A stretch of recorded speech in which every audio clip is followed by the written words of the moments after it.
Alrighty, welcome to the today's lesson in BCIT TTED 4060. We're going to talk about identifying some components, and we're going to go on and we're going to make something called an Ardutester using your big bad breadboard board. And the Ardutester looks something like this. You might remember that when I handed out all the parts for this, I asked you to set aside 6 resistors, and I think there were 3 680 and ohm resistors and 3 470k ohm resistors. Those are them right down there. We wanted you to set aside the most accurate ones that you had so that we can make this device, and it's going to help you identify any standard electronic component that you have floating around your shop. So it's going to come in pretty handy. It's kind of a neat thing. And it's not my work really. It's something that I found online. But what it inspired me to do was think about how we could teach. Where does an Ardutester come from? And it's just not a bunch of magic software. It's within the realm of what I think most senior high school electronic students would be able to understand if you took the time to lay it out for them. And you may doubt that after we go through here, but stick with me, you will get it. Okay, so what we're going to take a look at today, we're going to build up to the Ardutester. Very exciting stuff going on right there. But we've come a little bit of a ways to get here, and we started out by measuring 0 to 5 volts on the Arduino, and that's kind of key to getting where we want to go. And then we took a look at how to measure higher voltages on the Arduino using a voltage divider, and that's a key concept that we want to come back to from time to time. And then we started to use that, and we got in here, and we actually did this. We identified a very common component using our Arduino. We measured a resistor, so we were able to identify a resistor, and that makes sense. Now, in class, we spent some time taking a look at diodes and how to measure the forward voltage drop on a diode and how the diode worked. Well, we can do that with the Arduino. I'm also going to show you a little bit of a trick that you can do to check to see if it actually is a diode, or make sure it's not a resistor or a capacitor or something else. And finally, we took a look at capacitors, and we looked at how the capacitor charged and discharged, and that very common waveform that we see in a lot of capacitor charging, the resistor capacitor time constant, where it takes 1, 2, 3, 4, 5 time constants to reach the fully charged state, and it's at 63% fully charged after the first time constant, then goes 63% of the remaining way, 63%, 63, until we're finally up at about 97, 98%, and we just say, that's it, it's done. And the new thing that we're going to do at the bottom is we're going to put that all together, and we're going to take a look at what a gentleman by the name of Karl-Heinz Kübbeler, probably pronounced his name wrong there, which isn't really fair considering that he's completely open to sourced his project, and he's written some amazing code for an Arduino that uses very, very little hardware to accomplish a very, very cool task. Okay, so let's get started here, and let's flip over here to stage 1, measuring 0 to 5 volts on the Arduino. It's a good place to start because it's kind of entry level, and we've done this before. So measuring 0 to 5 volts on the Arduino. Okay, so over on the screen right here, let me just get rid of the code right there. I've got a breadboard put together, and this is in the same configuration that we've got your big bad breadboard board. Let me just drag this over here so you can see it a little bit better. We've got an LCD screen right down here at the bottom. Our Arduino provides 5 volts to the circuit. So right here we've got 5 volts coming in, and of course everything is measured relative to the ground that the Arduino provides to the circuit. So these rails along the outside, that one's going to be hooked up to ground. This one's going to be hooked up to ground all the way along. This one's at 5 volts. That one's at 5 volts. And over here we've got a little LED indicator light to tell us that we've got power going to the board. And down here we've got an LCD screen. You may recall that when we hooked up the LCD screens, I was really specific about the order and the pins that I wanted you to use for hooking up the LCD screen. That's because they're the same ones that Karl-Heinz Kübbeler uses for the Ardutester, so we don't have to change it around. We're already compatible with this software. Let's start the simulation right here. And this is just going to run right here. And now we've got this little display telling us that the voltage is 4.55 volts. Okay, and really cool on TikerCAD is that you can drop a voltmeter in right here, and you can measure that voltage directly, so you can confirm that your Arduino is reading something that's relatively accurate. Now, I'm going to show you a few different TikerCAD circuits, and in the comments section for this video, or in my description of the video, I'll add the links.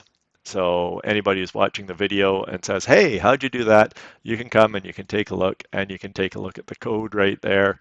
And you can try running it for yourself because I've set all these to public, so you should be able to get in there and play around with the code.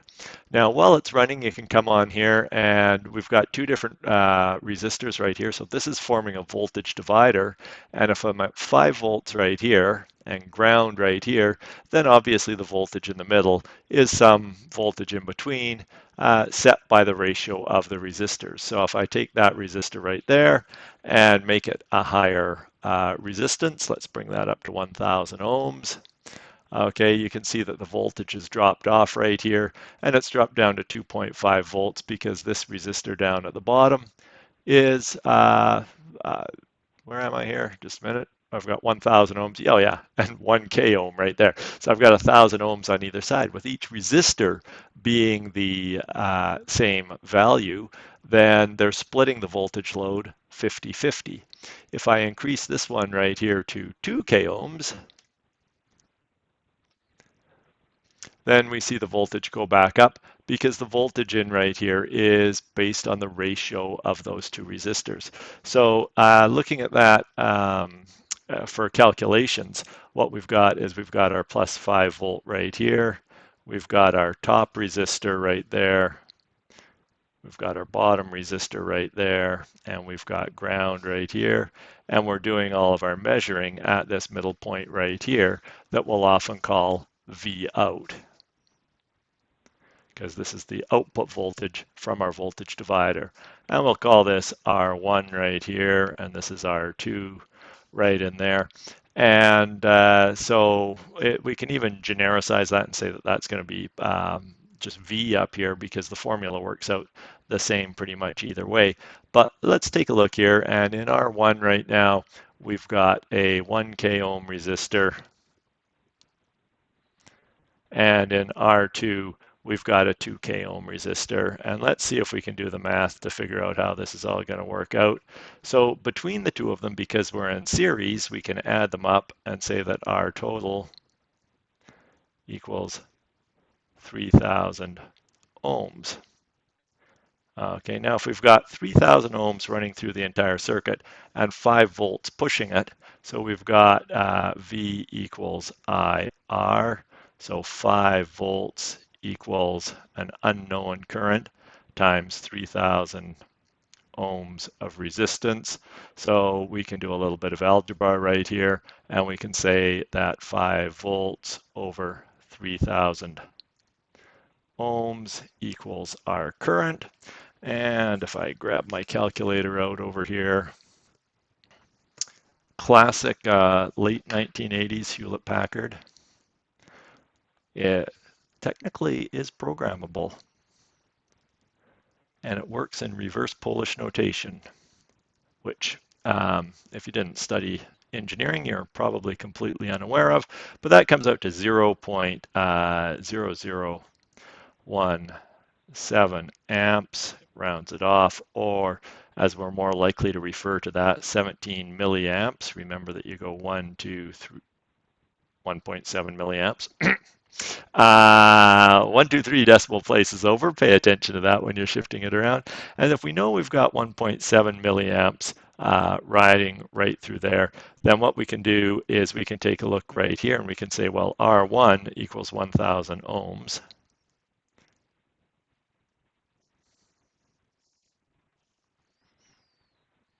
And then we can say, well, V equals IR. What's our voltage drop across there? That's going to be 1,000 ohms times the current flowing through it. That's going to be 1.7 milliamps. So V is going to equal 1.7 volts. Now that's the voltage drop right across there, 1.7 volts. And then we can do the same thing down here. And 2,000 times that answer is going to be twice as much. It's going to come out to 3.4 volts. We haven't broken physics, we've just rounded off a little bit right here. But there you can see our 5-volt drop across the entire circuit. And it's split up right here because we just went and did the math. Now, the bigger this resistor is relative to this one, the lower that voltage is going to be. And the bigger this resistor is relative to that one, the higher the voltage is going to be because you're going to have the same amount of current, and the bigger resistor is going to have the bigger voltage drop. Now, what we do with our Arduino to measure that is that our Arduino works from 0 to 5 volts. And so we've got this range of 0 to 5 volts on the Arduino. And when we go to the analog read function on the Arduino, we're somewhere between 0 and 1023 because it's a 10-bit number. So this is 2 to the 10th minus 1. Okay, do the 2 to the 10th bit first. That comes out to 1024, and you subtract 1 because you're actually using the 0 down here. So you've got a range of 0 to 1023, which is 1024 different values. Okay, now in order to make the most out of this and to get this to read, we said, well, if 5 volts is the same as 1023, then we went 1023 divided by 5 volts equals, what did that work to? Let's take a look in the code. I think it's 204.6, but if you look in the code, there we go. You can see right in there that we've got 204.6 featured right in there. So if your Arduino read 204.6, that would be 1 volt. And if it read 409.2, that would be 2 volts, etc., all the way up. So we just need to do a little bit of math in there. And now we can measure a voltage on the Arduino. And that's actually going to be pretty critical to identifying the components later on. In fact, we're just going to take that and we're going to flip it around a little bit. And that's going to let us identify the resistor, the first of the components that we want to be able to identify. Okay, so there we go. That was measuring a low volt signal on there. A little bit of review, okay, but kind of critical for stuff that's going to follow. Let's flip over to our next circuit right here, and this is for measuring a 0 to 20 volt signal. Now, our Arduino can only, let's get rid of that code for a minute there so you can see the whole circuit. Everything down here is pretty much set up the same, except I've got an external power supply right here. I've got a voltmeter to read the input voltage right there, and then we've got a voltage divider going to ground that's going to split that voltage that the Arduino is going to see. So the Arduino is only going to read a fraction of the voltage because if you give the Arduino anything more than 5 volts, its analog read function is not going to be able to read it. It's going to get lost and, it'll read 5 volts. It'll just say, hey, it's more power than I've got. So let's take a look here at what's going on right down here. So in here, let's start the simulation. And there we go. It's running right now, and it's telling me we've got 30 volts coming in. You can see 30 volts over here on the power supply. It comes down. Our voltmeter on the input is reading 30 volts, but coming out right in here, it tells us we're reading 3 volts. And that's because we're going through a voltage divider down to ground. Let's just dial that voltage back a little bit. and we drop it down to 11 volts right there, and you can see that the voltage the Arduino is reading has also dropped down, but the Arduino is calculating it correctly, because when we take a look at the code, we do our voltage reading right in here, but we also factor in the voltage divider ratio right down here, and the voltage divider ratio is determined by this formula right here. So if you're looking for a quick little formula for voltage dividers and their ratios, there's one right there. R2 being the lower resistor on there. So let's well, we can stop that simulation for now. If we can keep it running, let's just get the code out of the way. And let's take a look at this resistor right here. And so what we've got is right now we've got 11 volts coming in right here through a resistor. Okay, and then that resistor goes down through another resistor down to ground. This is the voltage that's coming out to our Arduino, and you can see that green line runs down to pin A0. So that's our V out right there. We've got 11 volts right there on the top. We've got 9K ohms. And on the bottom, we've got 1K. Okay, so you can add these two up. And this is the quick way of doing it. You say, well, that's going to be 10,000. Okay, and then this one on the bottom here is 1,000 out of 10,000. Okay, or 1/10. And so that's going to be 10% of your voltage,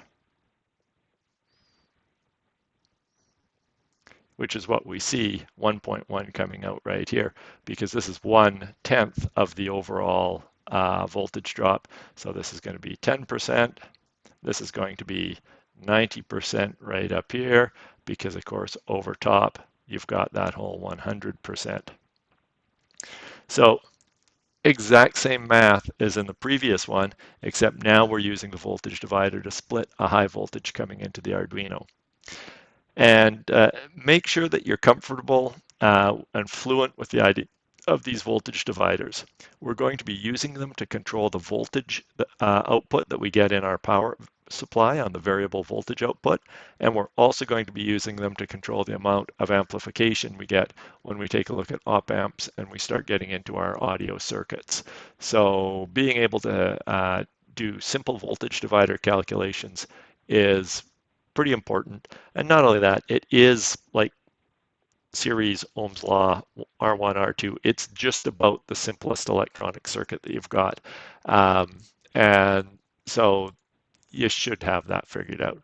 Okay, now we also took a look at how we could use this to measure current, and we'll start the simulation right here. And let's get rid of that code. And so the current reading's not quite as accurate because the smallest resistor I can tuck right in here is a 1 ohm resistor. And so what we're doing right here is we've got electricity coming down right in here, flowing through these two resistors. And then to get an idea of how much current's flowing through there, I have to put it through a resistor and then measure the voltage drop across that resistor. So measuring current is another neat trick. In fact, you can turn your Arduino into pretty much a multi-purpose multimeter, because we just took a look at how it can measure voltage.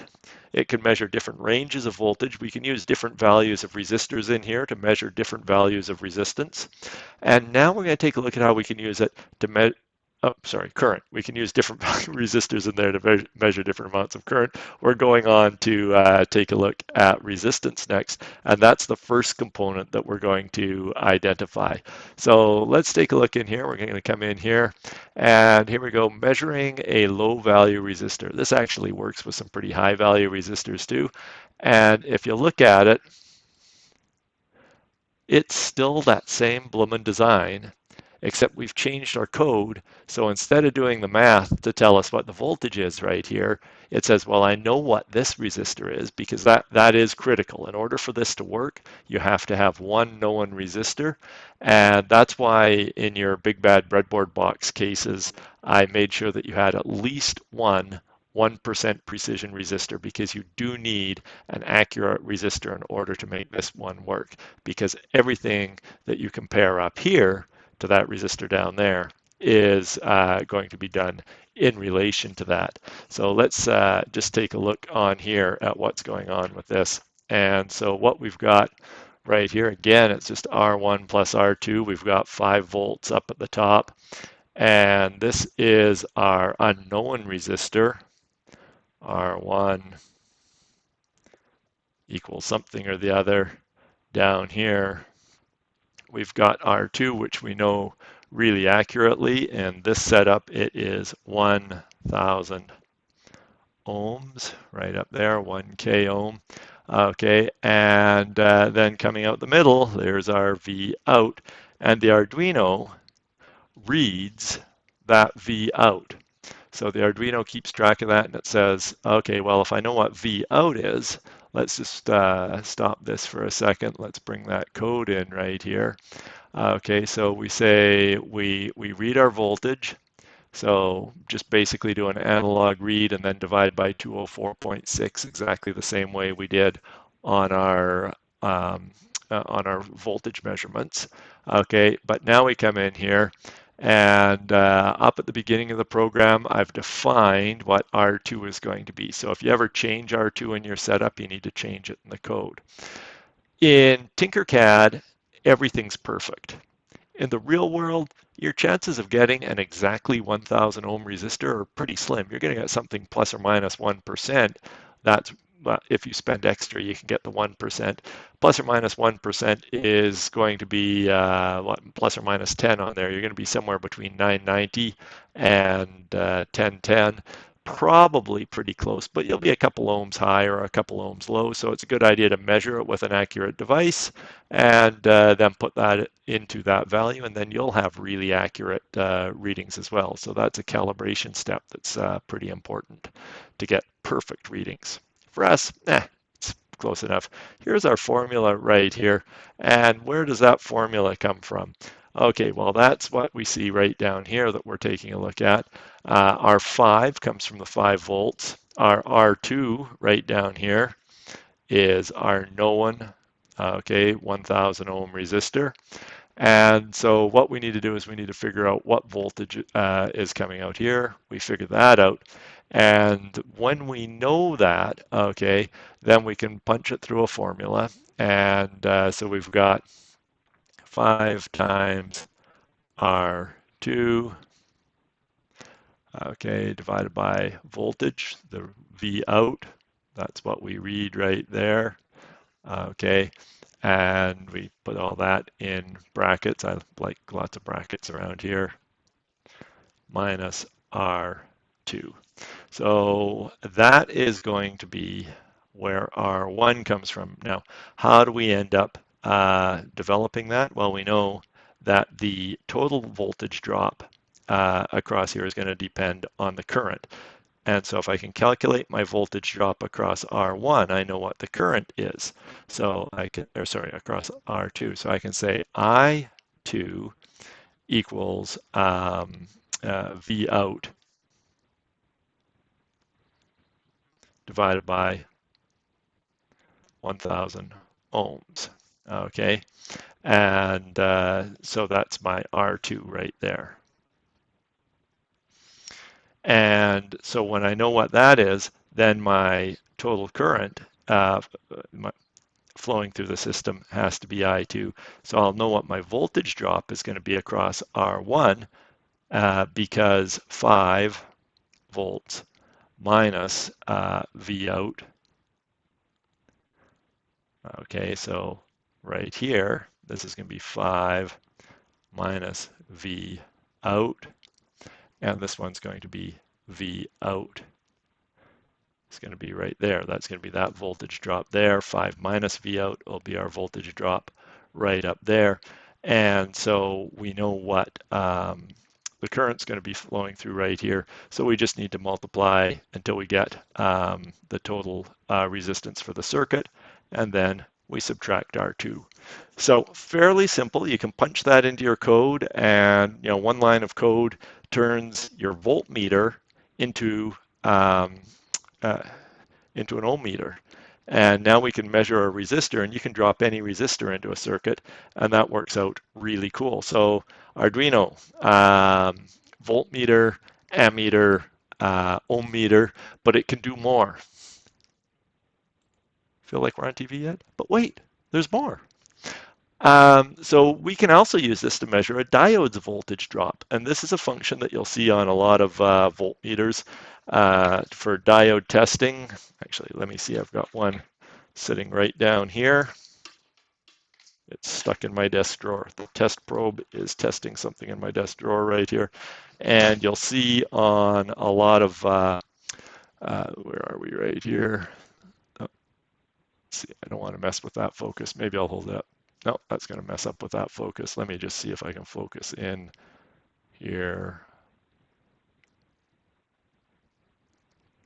Oh, it's not going to focus. I'm going to have to put that right down there. Anyway, on your voltmeter dial, you will see a little symbol that looks like a diode. And so I've got it right there.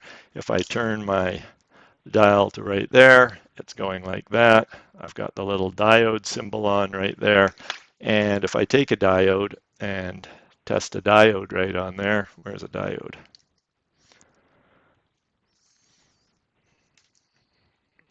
It's going to come along.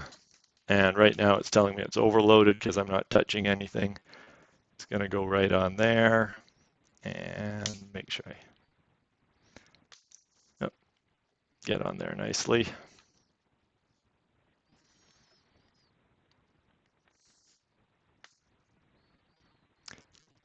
And that should be telling me the forward voltage drop across that diode. So I've got this hooked together wrong. This is new multimeter and I got it at a clearance deal, but I think I've got everything plugged in the right way around. Test and test. That must be testing that backwards.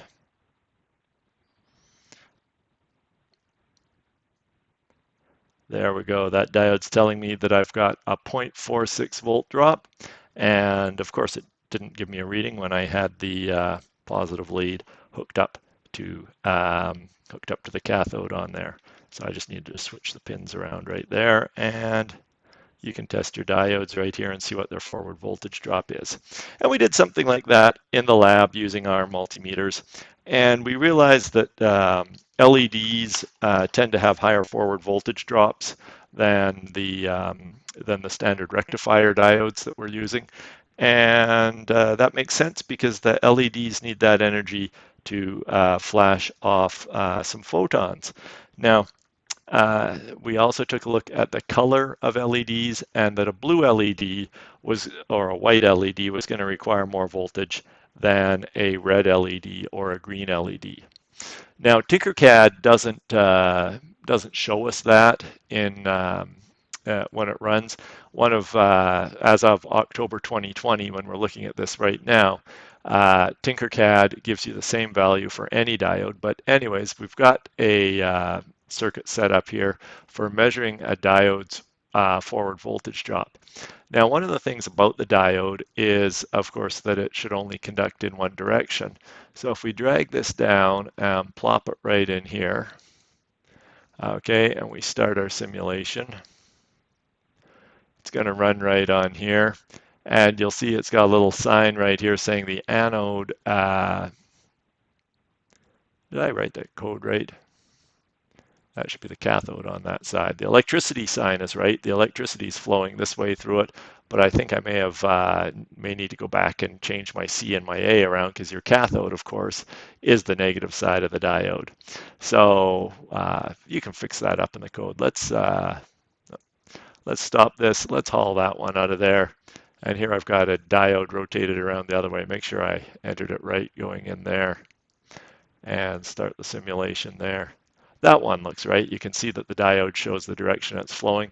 And in both cases, it's showing us a forward voltage drop of 0.6. Take that right out of there. And you can use this with LEDs and put it in this way around, and the LED actually flashes on while it's being tested. And you can see here I'm just using two 100 ohm resistors so I don't blow up the diode, and it will test it in one direction, it'll test it in the other. And as it runs, you can see the voltage drop. We're getting a 1.5 volt drop across it and a 3.4 volt drop right across there. The voltage drop across the diode is the difference between the two of them. And as I said, for any LED, it doesn't matter if you change that color to blue in TikerCAD.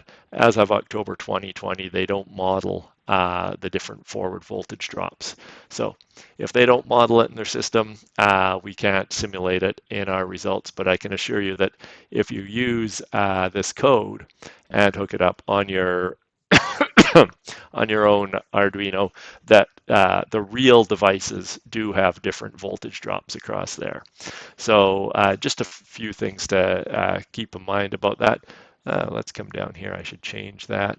And oh yeah, look at that. Anode, cathode right in there. This should say C. And this should say A right in here. Now, I've added a, oh yeah, no, that's cathode. That's what it should read. I should stop the simulation before I go changing the code around. So the cathode's going to be on this side. I added one other little thing in here. So if you're following along through the code right now, what it does is it starts testing the diode by applying power to one side and ground to the other. And so what happens right in here is when it starts out, we set this flag for a diode detected. So if it sees something that it thinks it might be a diode, it's going to change that flag right in there. And then we start out by setting pin 9 high, so this side goes high first, and this side goes low. So we'd be forcing electricity through that way. And then what we do is we read the voltage, and there's that 204.6 again, so that we're converting our 0 to 1023 value into actual volts. We read that voltage both at this pin right here. You can see the orange wire is coming back and the blue wire coming down to our analog input. So we read those two different values right there. And then what we say is, well, if it's a diode, it's probably got a voltage of less than 4.9 if it's hooked up the right way around. If it's hooked up the wrong way around, then that number is going to be 5 volts because there's nowhere for the electricity to go because the diode is acting as a one-way valve and not letting it through. So if it's less than 4.9 on V1, then our electricity is flowing through in this direction. So from left to right, so we've got that set up in there to show us that. And then we just measure the voltage at the low side resistor, and then we multiply that out. We take the voltage that we read, divide by the resistor, divide by 1,000, or multiply by 1,000, and that gives us our reading in milliamps. So again, just a little bit of Ohm's law flashing around in there. Come down this side, we reverse the directions, and then we try it again. And if we detect current flow in both directions, and we detect 2 different diodes in there, then it's probably not a diode. So if we detected flow in more than one direction, because a diode should only have flow in one direction, then, well, let's see what happens if we try it with nothing there. Let's get rid of that code. And let's start the simulation. So right there, we didn't detect a diode in either direction. And if we take a resistor and put it in there, and a resistor will flow in either direction, it detects it once, it detects it twice, and then it gives you the message, hey, not a diode. So now all of a sudden the code is starting to get a little bit smarter. It's starting to say, okay, well, a diode should only flow in one direction. So if somebody throws a resistor in there, I'm not so much looking at a forward voltage drop, I'm looking at a resistance. And it's quite important to know the difference because as we mentioned when we were talking about diodes, your standard resistor if you keep increasing the voltage into a resistor, so here's 0 volts, a resistor is going to start out at 0 current. And given Ohm's law, that resistor is going to follow a fairly linear slope. Diodes get a little bit more complex. Actually, if I take this out a little bit further, if you put a negative voltage across it, you're going to get a negative current too, because you're just going to have electricity flowing in the opposite direction. That should be a straight line. There's not supposed to be a bend right there. But if you put a diode in there and you hook that diode in, what you're actually going to see is at negative voltages, you're going to see a very, very, very fine trickle current going through it when you're in reverse. I'm drawing this just off the 0 line. It's close enough to the 0 line that we really don't care about it that much, except for some very specific applications. And then as soon as you cross the positive line, you're also going to see it stay right close to that 0 line and get very little current flow through it until you start to get close to a region called the forward voltage drop. And then your diode current is going to shoot up very steeply like that. Okay, so somewhere in here we'll say that we've got VFWD, our forward voltage drop. And when you get beyond that point, you end up with an exponential increase in the current going through your diode. And that's why it's really important when you're hooking up LEDs to keep them always in series with a resistor, because otherwise a tiny change in voltage, okay, if you jump from 1.7 volts on a red LED up to 2 volts on a red LED, you're going to see this massive boost in the current flow through it, which can cause the LED to heat up and you can burn it out or destroy it. Whereas if you've got it in series with a resistor, that resistor is going to say, you got to increase your voltage more than that to get more current through me. So resistors and LEDs really tend to work together really nicely. And for our rectifier diodes, these standard black ones right here, we basically want them to have as little forward voltage drop as possible, because we're trying to generally use them to get our current all going in one direction, and we don't want much voltage drop across them. So we've covered that a little bit. We also talked about transistors that flow off of diodes and create a whole new amazing world of opportunity. So I'm not going to repeat that right here. I haven't written code to identify transistors. Karl-Heinz has done a fabulous job of that, and I'm going to show you his code in just a minute. But before we get there, we did take some time to take a look at capacitors. And I'm just going to flash this code off of the screen right here and move this around a little bit right here. So I've got a few things going on right here. Here's the capacitor that we want to measure. This one comes in here. It's got a 30 microfarad rating.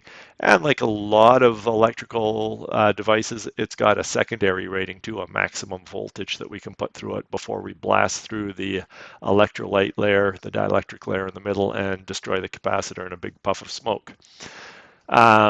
So in here, we've got a voltmeter to show the voltage on the capacitor. We've got the oscilloscope, because the oscilloscope is really important for watching the curve as the capacitor charges. Okay, and let's just start the simulation and watch how this runs, and you'll see a little bit about what's going on. So it starts out with that message that it's discharging the capacitor. And so you can see the voltage come down on the scope and on the multimeter. And when the voltage is dropped all the way down to 0, it'll start charging the capacitor up again. And you can see it flowing along here. There's a little bit of a lag, but I've tried this exact same code and this exact same configuration on the Big Bad Breadboard board, and it does a really good job of measuring the capacitor. And so we had a value here of 30, and if you watch when it measures it, it tells you charging cap 29.96 microfarads. I think that's probably pretty accurate for what's going on. So, okay, so, excuse me. So what we're doing right here is we're actually, you'll notice it also gives you 299 milliseconds as the time it took for that charging to happen. And you'll recall that when a capacitor charges or discharges, it follows this curve using the resistor capacitor time constant. And the RC time constant is pretty critical and definitely worth reviewing because it's the key to identifying your capacitor. And it's that Greek letter tau equals R, your resistance in ohms, times C, your capacitance in farads. And it's really important that you remember ohms and farads because quite often our capacitors come to us in these tiny little units of microfarads and nanofarads and picofarads, and they're really tiny, so they charge super fast. So we put them with a bigger resistor and they make it charge a little bit slower. So in this circuit right here, we have a 30 microfarad capacitor.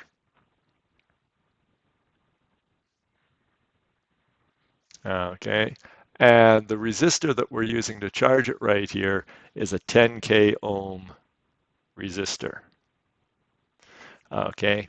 So now what we're going to say is our time constant is going to equal 10,000 ohms times 0. Oh God, I got to count the zeros out now. 1, 2, 3. So that would be a millifarad right there. 0, 3, 0 farad. So this would be my millifarad, and this would be my microfarad. Remember, we use U for micro instead of M because M is already used up for milli. Okay, so now you can sit there and you can calculate away on that. Now, I don't really like writing out all those zeros. Yes, I can do it. It's a little easier to say that this is equal to 10 times 10 to the 3 because K, as we know, is 1,000, which is 10 to the third. And micro is 10 to the minus 6. So 10 times 10 to the 3 times 30 times 10 to the minus 6 is going to be our answer right here. And you can multiply those two components separately. So you can do this in your head now. You don't even have to watch the zeros. 10 times 30 equals 300. Okay. And 10 to the 3 times 10 to the minus 6 is going to come out times 10 to the minus 3. Okay, and the answer will be in seconds. And since 10 to the minus 3 is milli, this capacitor's time constant should be equal to 300 milliseconds or 0.3 seconds. Okay, so now, great, we've calculated time constant. Why do we get excited about time constants for our capacitors? Okay, well, you'll see over here that it's telling us that it returned a time constant for this circuit of 299.96 or something like that. The reason we get excited about that is because when capacitors charge and discharge, they follow a very predictable path when in series with a resistor. And so charging a capacitor, we've got 0, and this is 100% charged. Okay, so 100% charged is a capacitor that has balanced out with the voltage that's applied to us. In our Arduino, this is going to be 5 volts. But if you're running this in a 12 volt circuit, a 100% charge would be 12 volts. And if you're running it in a 24 volt circuit, I think you get the idea.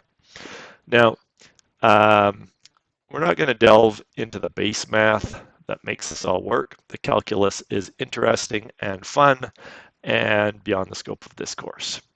But what we've got is we've got different time constants here. So we start at position 0, and then we come over here, and this is t, or 1t, 2t, 2 time constants, 3t, 4t, and 5t. And the definition of a time constant is the time it takes to reach 63%. of full charge. Okay. Now, what our code is doing on the Arduino right now is it's looking for that first time constant, because we know that our Arduino is providing 5 volts. So this is going to be 3.15 volts right here at 63% of 5. And when you do an analog read, remember that 204.6, that comes out to, and I better look it up on here, 645. So if our analog read exceeds 645, we're past that point. So the key part of this code right here is right here. This statement just sits there and waits for it to get here. And then the next statement says, well, if I was at time 5 when I started here, and I'm at time 8 right here, 8 minus 5, it took me 3 milliseconds, microseconds, in our case microseconds, to get up to there and get it fully charged. So then that's all that our code does. Then it lets it finish off. It doesn't really care about anything after that. We've timed one time constant. We know what our resistor value is, so we can calculate based on T equals RC. And we know what R is, okay? And now we know what T is. So it's easy to calculate C because we know that T over R equals our capacitor value. So that's how we go about figuring that out right in there. And I think you'll find notes elsewhere that talk about the different values that your capacitor goes through. As each time constant, it gets 63% of the remaining way to fully charged, and you end up with a charge curve that looks like that, and then it stays charged basically forever and ever, but you end up with this nice charging curve right on there. Now, same thing happens. I could have set the code up to time the discharge curve, because it also discharges for the exact same reasons, 63% in that first time constant, and then keeps getting 63% and 63% and 63% and 63% of the way closer to the end. So I'll just have to turn this around to sketch that in.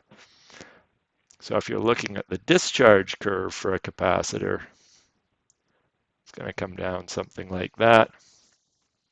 And those are pretty important behavior characteristics of the capacitor, and we use resistor capacitor timing circuits in all sorts of circuits, including the Winky Blink that is made in a whole bunch of high school grade 8 classrooms across British Columbia.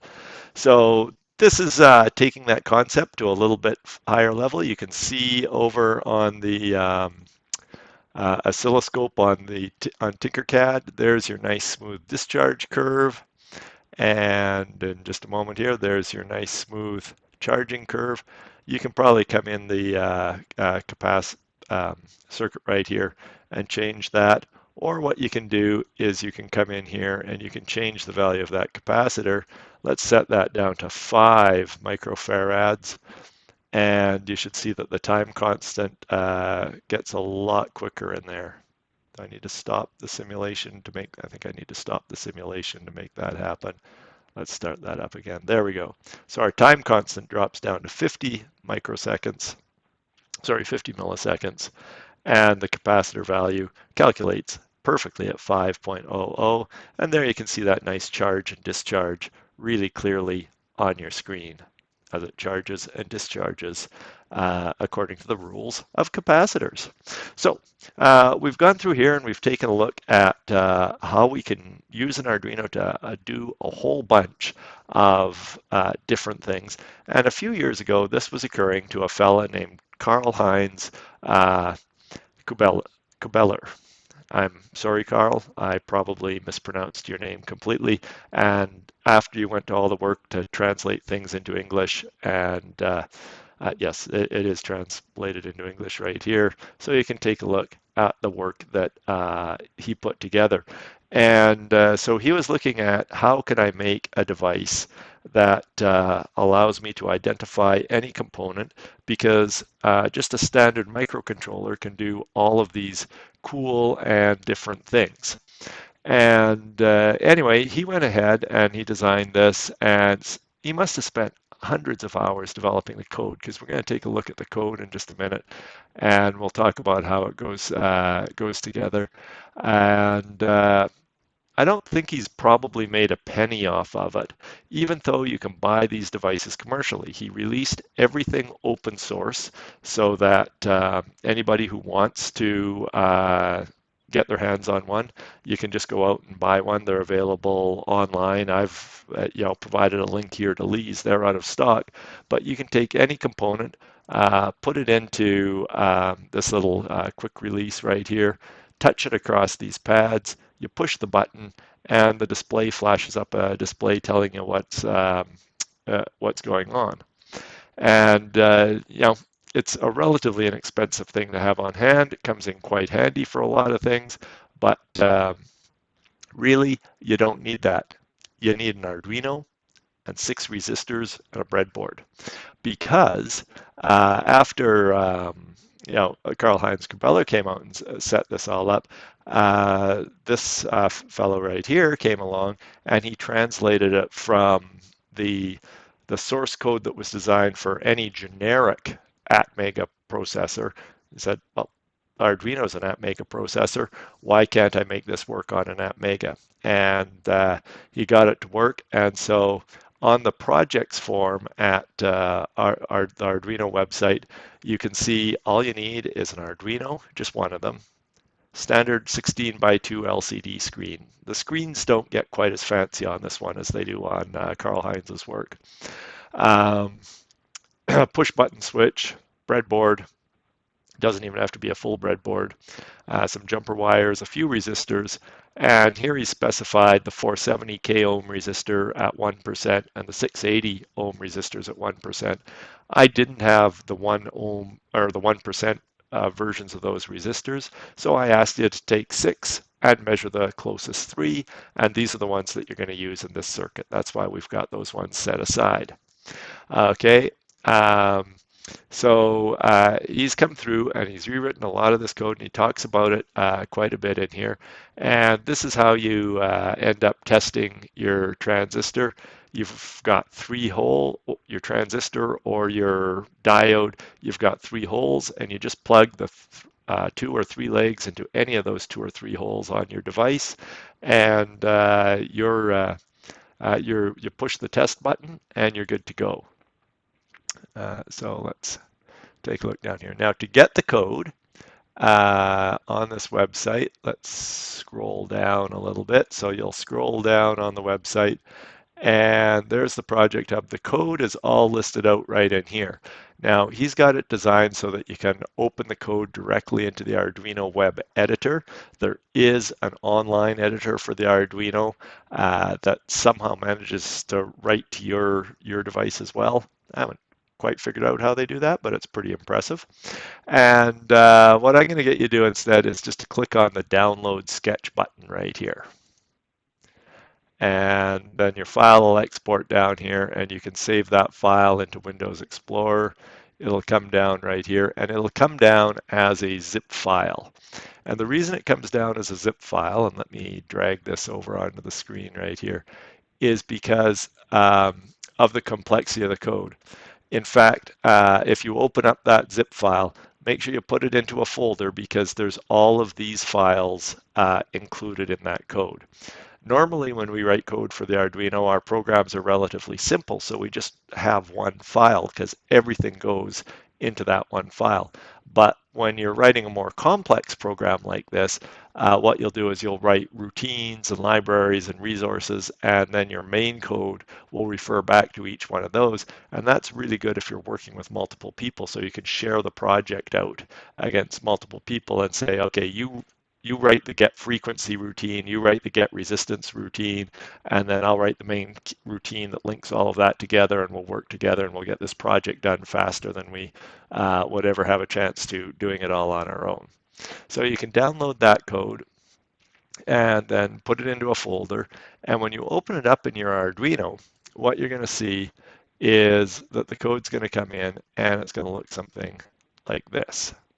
you're going to open up the Ardutester software, but across the top of your code, you're going to see all these different tabs right in here. And these are going to be all of those different sections of files that maybe he wrote them all and just kept everything separate so he could have it separate in his mind. Maybe he had other people help, but anyways, this all gets compiled into one giant lump of code when the program goes through and runs it. So you can take this code and you can take your Arduino and make sure you've got your Arduino plugged in properly there. And now I'm up and flashing around. And when you've got that open in your Arduino web editor, or sorry, in your Arduino IDE, make sure that you've got an Arduino selected, that you've got the right port. Oh, looks like I'm on COM18 right now. And you go ahead and you upload that code, and it will take all of these sections, it'll compile them all together. You don't have to do anything to this code so long as you set your hardware up the way that it's supposed to be set up. You'll get your lovely done uploading at the bottom right here, and then you can close that off. We don't need to see that anymore. And on your screen, if I hold that up in there, it says selection transistor. And right now I don't have anything in there. So it says no unknown or part. Let's just take something and drop it right in there. And while we're doing that, I am looking around to figure out where I have a longer USB cable so that I do not have a longer USB cable. I was too neat with all my wiring on my desk. So you're gonna have to see this upside down. Sorry about that, folks. Let's put something in here. Well, they call it a transistor tester. You can see I've got pins right here. Maybe it doesn't show up quite that clearly. We'll see how it comes, but you can see little black marks right by my finger there. Those are labeled 1, 2, and 3. And so I'll put a transistor into pin 1, 2, and 3. I'll hit the button, and you can see it will run its test. And now it's going through and applying all those different tests. It tells me it's an NPN transistor. Pin 1 is the collector. Whipped away a little bit. We'll watch and it'll get this again. Pin 1 is the collector, pin 2 is the base, and pin 3 is the emitter, and the voltage between the base and the emitter was 657 millivolts, or 0.67 volts. So let's see, I'll leave that in there until it finishes testing. So that's pretty cool. It identified that as an NPN transistor, but aha, I've got a PNP transistor. Let's see what happens right in here. You drop your PNP transistor in, push your button.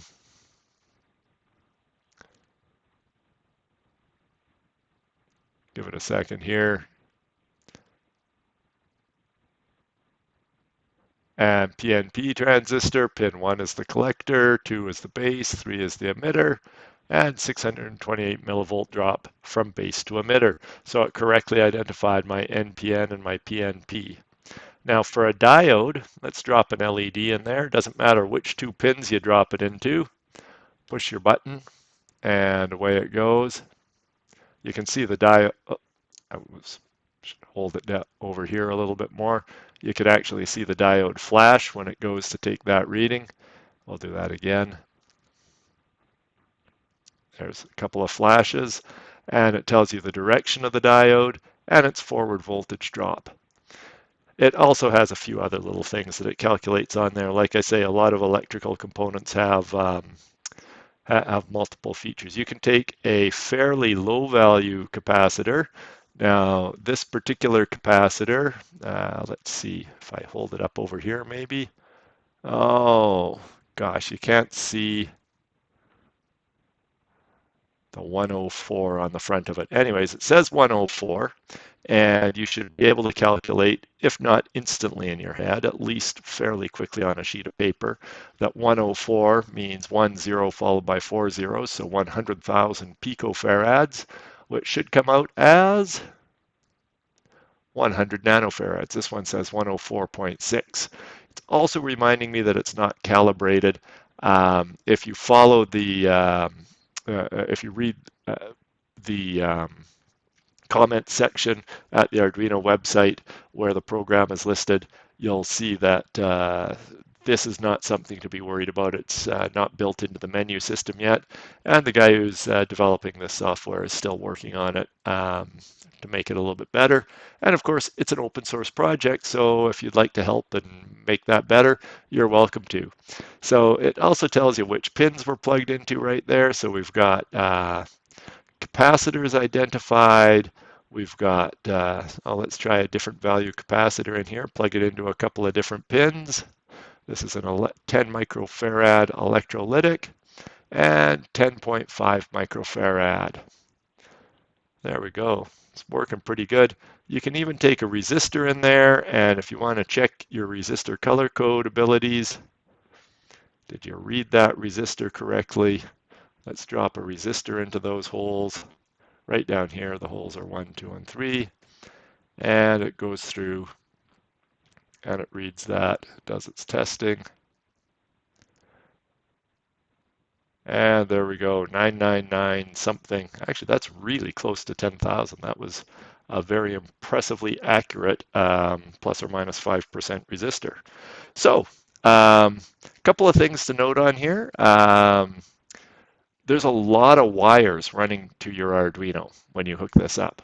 So with that many wires running to your Arduino, it's really important that you hook. I'm just going to unhook right here so we can spin this around and look at it a little more carefully. With that many wires running to your Arduino, it's really important that you do a neat job of wiring everything up. Remember the cardinal rules of breadboarding. If there is a black wire on that board, it must be directly connected to ground. Okay, black indicates ground anywhere on your board. Red indicates your power supply anywhere on your board. So you can see that the use of red and black is fairly slim. Now I have used them underneath here. I've hidden away some of the wires right down there. So you can see right in here where the LCD requires some connections. The LCD has a red right here because that comes right into my positive power supply for power supply to the LED. And I've got 2 grounds coming off the LCD as well. You'll also notice that my colors on the lines running back to the Arduino from here are all different colors, and they're neatly tucked away. They're not standing up in the air, flopping around, and going to get in trouble if people bump into them. And they're tucked away nice and neat right down in here as well. I actually use the edge of the big breadboard board right here to tuck them into so that they're neatly constrained. I even went so far as to match the color of the lines right here to the color on the cable coming up from the LCD screen, so it was really easy for me to track back which one went where. So anyways, you guys have done most of that wiring, and all of the wiring that you've done has been in keeping with the circuitry that you need for making your tester. And over here you can see I've got the 6 resistors tucked away down in here, and my test pins. You could align this somewhere else, doesn't have to be right in here. I just thought this gave me the shortest runs back to the board right in here and would make for some neater wiring. All the components that you see on this side of the board over here, I've just got them sitting around so that they're handy, so that I've got something to drop into those 3 holes right there. Now you have to be a little bit clever about how you plug things into these 3 holes. Remember that everything in these 5 holes going up and down this way is connected. So what I've got right here is, pin 2 right here is connected to this resistor, and this purple line right here. And the purple line, like I say, using your separate colors makes sense. I can follow that purple line all the way back and see that the purple comes down here and plugs into the Arduino into A2. On your screen, the purple and the brown might look kind of the same, but anyways, it's pretty clear when you're in person with that. Okay, so we've got some software, we've got some theory on how this whole thing's going to work, and now all we need to do is get a schematic for you. And so the schematic on here is saved in a program called Fritzing. And so you can download the Fritzing schematic right here. Fritzing is a neat program that I used a little bit more for talking about breadboards before TikerCAD's simulator came along, because you could lay out breadboards in here and it would have things automatically go into a schematic. And this is the schematic that we're working from right here. So all of this stuff right in here for hooking up the LCD screen, you've already done if you've got your LCD screen working by now, and I think most of us have tested that. So that's great news. All you've got to do is find these 6 resistors. You got to pay attention to which resistor is which.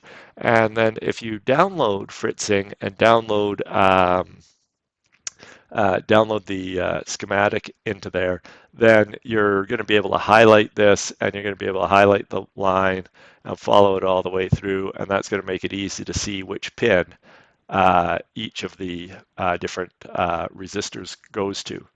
Now, test point 1, TP1, TP2, and TP3, those are those 3 holes that I was plugging things into. So when you see that, it's just referring to, those 3 little holes right in there. And so you want them right next to each other on your breadboard so that you can just drop a transistor in there, and then there will be a magic combination of pulses come out from the Arduino. They're not that magic. We've talked how most of them work. That will then be read by pins A0. So A0 comes out right here and is connected to test point 1. A1 is connected to test point 2. Follow that around. And A3, A0, A1, A3 comes around right here to test point 3. Sorry, A0 is test point 1. 1 is 2, 2 is 3, and pin 3 is connected to the switch, and this is just a switch with a pull-up resistor right here, so that when you push the button on your switch, it sets it to ground. Just something to mention on the switches that I've included in your kit is you can see on here that they've got 2 pins on this side and 2 pins on that side, and the switch is up and down the middle right in here. It's the 2 pins on this side will be disconnected from the 2 pins on that side. It's not the other way around where this side is disconnected from that side. It splits down the wide part of the switch. If you think about it that way, the legs come out and make it a little bit of a wider switch. Alrighty, so things that we've got to take a look at. Well, certainly now is a good time. You can do all of your wiring for the uh, Big Bad Breadboard board to make your very own component tester, and you can test that out, and you can do that at home. Let's see, I'll change the screen around here a little bit so we close off with that schematic being full screen, so that you've got a reference for doing your wiring, and you'll be able to just put pause on that and hold on to that. And I think it's a cool project. I want to express my gratitude to the people who've designed it and made it open source and then modified it so that it can work on our Arduino. I was talking to one of my high school teaching colleagues the other day, and he was putting together his DP Scope SE kit. And as he was building this circuit, which is also a really cool project, as he was putting that one together, he said, "Oh, yeah, Jason," he goes, "some of the numbers on those capacitors are so tiny, they're hard to read." He goes, "I bought this really cool component tester, and I just plug everything right into there, and it tells me what it is." And I said, "That's great, but you can build the exact same thing with the parts that you've got on hand too." So there we go. First, really good practical use for your Big Bad Breadboard board, identifying pretty much any component in your shop. All right, let's see if I can get this flashed up so that this screen. Actually, why don't I just minimize this? You'll see it minimized in just a moment. There we go, and I'll minimize myself. There we go. Wouldn't that be handy to do in a lecture? And then I'll make this go full screen right here and drag that over to the middle. And there you go. You can see the reference up there where that came from. And if you don't happen to have fritzing on your computer, there's a schematic for the Arduino component tester. If you do have fritzing, or it's a free program, go ahead and download it and have a great time putting together a component tester and identifying your components. We spend a month taking a look at how to identify them manually, and now you know how to do it automatically.